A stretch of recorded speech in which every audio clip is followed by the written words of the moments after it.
అదే నువ్వు ఆత్మీయత నేర్పలేదు అనుకోండి, మావాడికి ఎందుకంటే మందిరంలో ఎందుకు మావాడు పరిచయం చేయాలి, మావాడు ఎందుకు మందిరంలో ఉండాలి అని మందిరానికి దూరం చేసి అంటున్నట్టే మందిరానికి రాకుండా చేసి ఆడి పరిచయం నేర్పకుండా బోధ నేర్పకుండా ఉంటే రేపొద్దున వాడు లోకంలో కలిసిపోయి రేపొద్దున వృద్ధాప్యం వచ్చినప్పుడు ఇంటించి గంటేస్తాడు నిన్ను.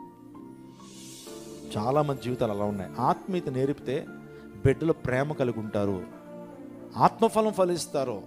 వృద్ధాప్యులు నేను ఏం చేస్తారు, కంటికి రెప్పవలే. మా నాన్నగారికి మా అమ్మగారికి మేమంటే చాలా అభిమానం. ఎందుకు తెలుసా? వారు వృద్ధాప్యంలో ఏ కొరత లేకుండా ఆనందంగా వారు దీవిస్తున్నారు. ఎందుకు తెలుసా? చిన్నప్పుడు మాకు నేర్పించాల్సినటువంటి బోధ, చిన్నప్పుడు మాకు నేర్పిన ఆత్మీయత నేర్పించారు. సంఘంలో పరిచర్య చేయటం యొక్క విలువ ఏంటో మాకు చెప్పారు. దేవుని ఉపకరణాలు మోయటంలో ఉంటే ఆశీర్వాదం అంటూ చెప్పారు. అంత మాత్రమే కాదు, దేవుని సందులో పరిచర్య చేస్తే ఏ విధంగా దీవించబడతాం ముందే చెప్పారు. కాబట్టి మమ్మల్ని బట్టి వారికి ఏనాడు చింత లేదు.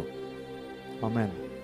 మా తల్లిదండ్రులకి మా యవ్వనాన్ని బట్టి కానీ, మా స్టడీస్ని బట్టి కానీ, మా వివాహాల గురించి కానీ, ఇప్పటికీ మా సేవా పరిచయాల గురించి వారు నిశ్చింతగా ఉంటారు. తల్లిదండ్రులకి పిల్లలు ఇచ్చేటువంటి గొప్ప ఆస్తి అంతకంటే ఏముంటుందండి?